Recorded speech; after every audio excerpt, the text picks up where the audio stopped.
There is a generation with no agreed name and no comfortable home in either of the categories that bracket it.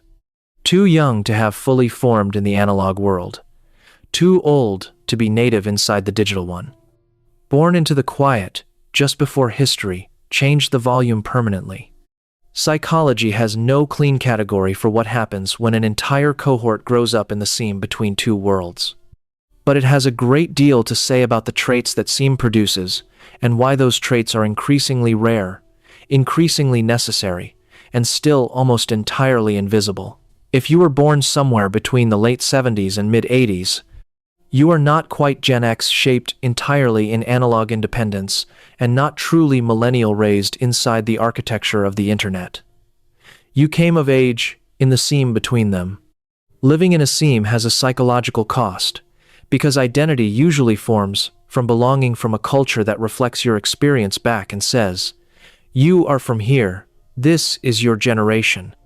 That reflection never fully arrived, so you learned something subtle instead: how to adapt without fully identifying, how to move between worlds without claiming either one.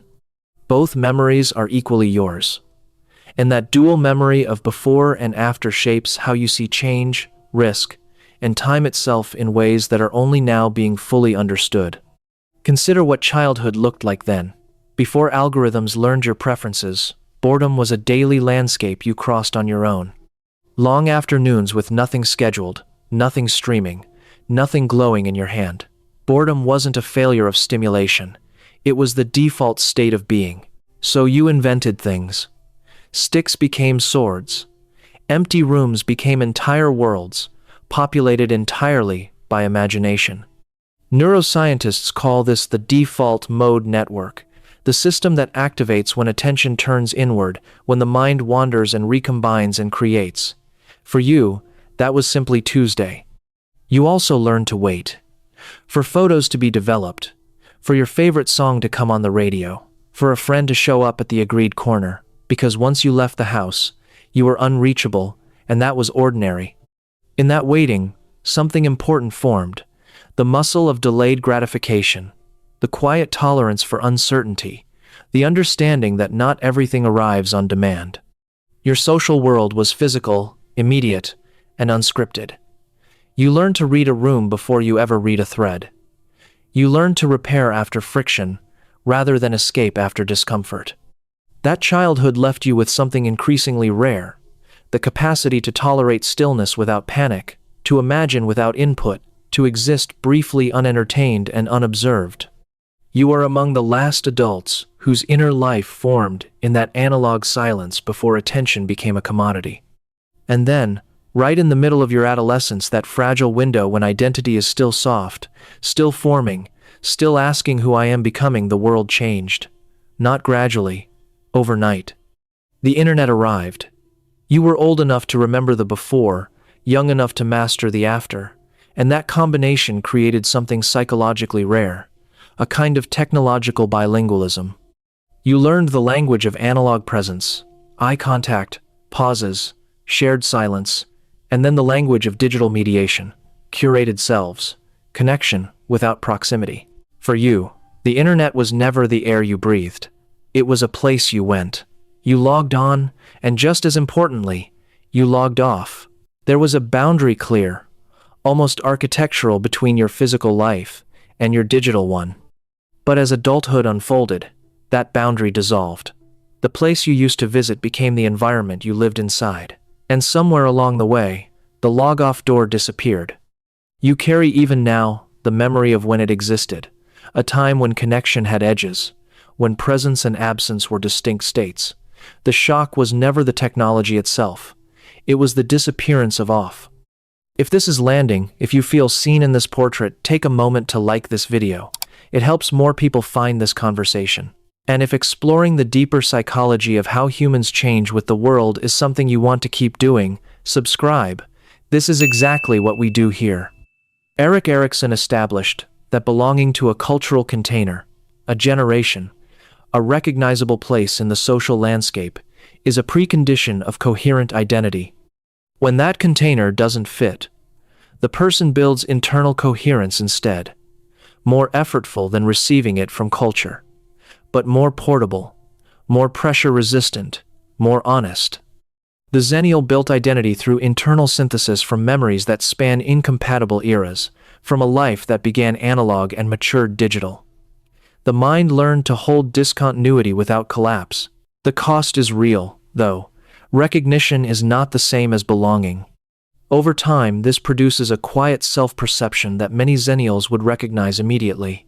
I adapt everywhere, but I originate nowhere. You watched the generational debates. Boomers versus Millennials, Gen X versus Gen Z. Understanding both arguments and feelings described by neither. There is genuine cognitive flexibility in this position, genuine empathy across differences.